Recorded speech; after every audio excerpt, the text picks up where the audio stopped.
যুক্তরাষ্ট্রের নর্থ ক্যারোলাইনায় গত সপ্তাহে আঘাত হানে বম সাইক্লোন।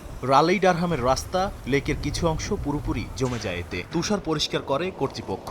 তাপমাত্রা খুব কম থাকায় বিদ্যুৎ উৎপাদন ও রাস্তাঘাটে কাজ করতে শ্রমিকরা কষ্টে রয়েছেন। তুষার জমে গিয়ে ব্যাহত হচ্ছে চলাচল। শীতের জন্য খাবার, জ্বালানি ও জেনারেটর প্রস্তুত রেখেছেন স্থানীয়রা। জীবনে এত তুষার খুব কমই দেখেছেন বলেও জানান তারা। এর মধ্যেও আনন্দে মেতে উঠেছে নানা বয়সী মানুষ। A severe cold front. New ইয়র্কে তীব্র ঠান্ডায় বেশ কয়েকজনের মৃত্যু হয়েছে বলে জানিয়েছেন মেয়র জোহরান মামদানি। শহর প্রশাসক সর্বাত্মক চেষ্টা করছে সবাইকে নিরাপদ আশ্রয়ে নিয়ে আসার জন্য। দেশটির পূর্ব পশ্চিমে ১৫ কোটি মানুষকে প্রচণ্ড ঠান্ডার সতর্কবার্তা দেওয়া হয়েছে।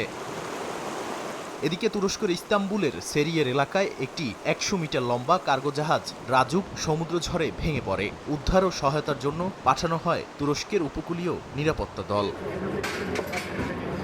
পর্তুগালের লেইরিয়াতে সপ্তাহব্যাপী ঝড়ের পর মানুষ বাড়ির ছাদের মেরামতের জন্য বিভিন্ন জিনিসের অপেক্ষা করছেন। স্থানীয়রা জানিয়েছেন সবই ধ্বংস হয়ে গেছে, এখন বিশৃঙ্খল অবস্থায় সব পড়ে আছে। এর মধ্যেই ক্ষয়ক্ষতি কাটিয়ে উঠে বাড়িঘর ও স্থাপনা পুনর্নির্মাণের জন্য ২৫০ কোটি ইউরোর সহায়তা প্যাকেজ ঘোষণা করেছে সরকার। এছাড়া ঝড়ের কারণে কলম্বিয়ার সান্তা মার্টার সৈকত আবর্জনায় ভরে গেছে। প্লাস্টিক, বোতল, মৃত কুকুর এবং আসবাবপত্র সহ বিভিন্ন বজ্র সাগর থেকে ধুয়ে সৈকতে এসে জমেছে। তবে সমস্যার মূলে প্রকৃতি নয়, মানুষকে দায়ী করছেন স্থানীয়রা।